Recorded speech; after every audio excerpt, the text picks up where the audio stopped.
My name is Taisha Garrett. I am a paraprofessional in the Malden Public School System, and I work with children on the autism spectrum. My son Jace is 9 years old, has autism, and is nonverbal. Jace is a happy, caring, loving, silly, and playful kid who loves school, among many other things. Every morning, Jace wakes up happy and excited for school. While getting ready, he starts naming both his teachers and friends. Once we are at the school and he notices his teachers, he looks at me, says bye, blows kisses, and takes off to hold his teacher's hand, smiling. This had been our routine every day until this last school year. Jace went from smiling with excitement to take the hands of his teachers to crying and saying no to school. While I know Jace isn't perfect and he has his days, he had never had a history of aggressive behaviors, especially towards others. I was told by Jace's teachers at one point that his behaviors were becoming more frequent and more aggressive. After many changes and not being able to figure out what was causing these behavioral changes in school, the school wanted to do a 45-day placement. After visiting the only school option that was given to me, I strongly disagreed and declined to send Jace there.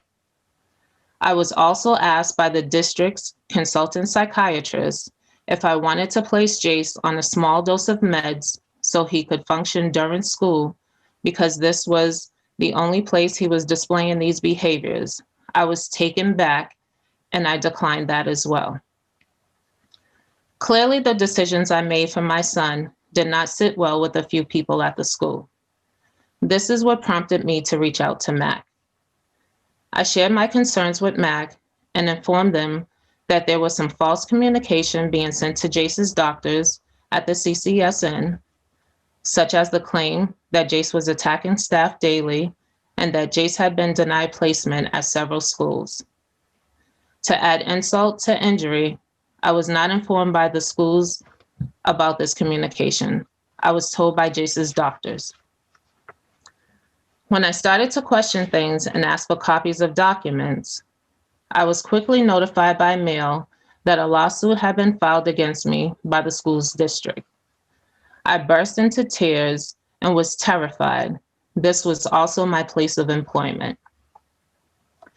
With the help and resources provided by MAC, I was connected with both an amazing advocate, Carrie Norman, and attorney, Lillian Wong. Their knowledge of parental rights and overall support, even to this day, have been beyond imaginable. Starting out, this fight was disheartening, overwhelming, and seemed impossible to win until I connected with Mac, Carrie, and Lillian. The time I served active duty in the military seemed easier than this. When it was over, I won my case, and Jace is currently placed at an amazing school out of district. Jace has progressed academically, and his speech has improved tremendously. He is probably the most talkative, sometimes bossy, nonverbal child I know. His excitement for school has returned so much that he will now like to go on Saturdays and Sundays.